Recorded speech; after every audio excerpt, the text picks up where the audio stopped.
We've seen it the world over. Floods, hurricanes, wildfires.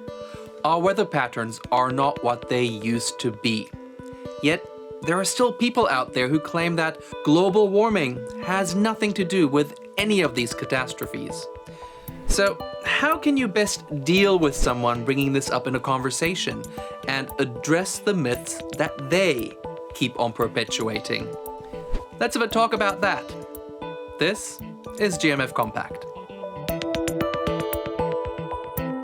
The vast scientific consensus is that climate change is real, but not everybody's buying it.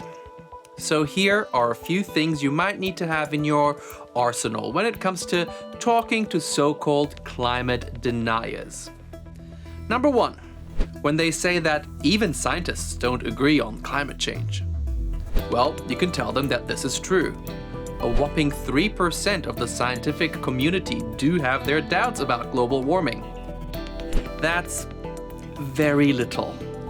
Remind them of that, and perhaps mention that the idea of man-made climate change was first floated in 1896, so this really is not a new idea or trend. Number two, when they claim that there is no evidence for global warming. Well, some people do need to see a burning bush to believe. Unfortunately, there's plenty of that going around in the Amazon and in Australia and in California lately. And if that's not enough, there are satellite images of melting ice caps and subsequently of rising sea levels. Entire nations are petitioning the UN and other global bodies to save their countries. Now, would they do that if the amount of proof wasn't knee-deep? Literally.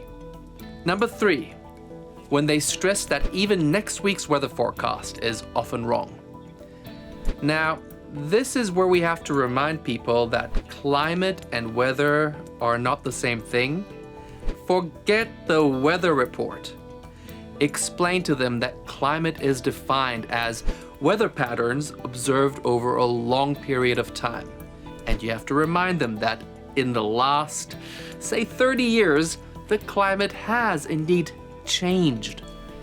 Anyone who denies this is delusional.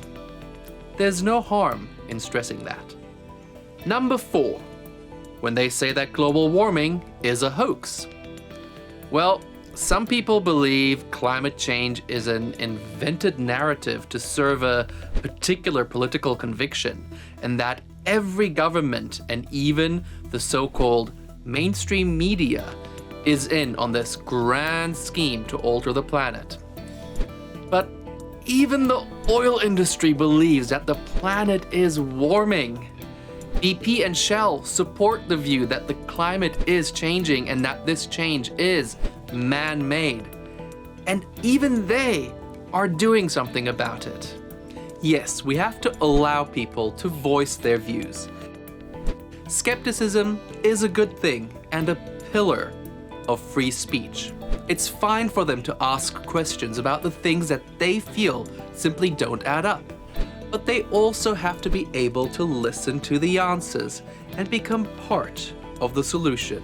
And that's where you can help.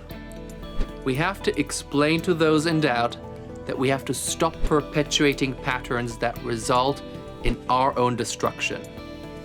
Because if we don't, the next big catastrophe might just come knocking on their door.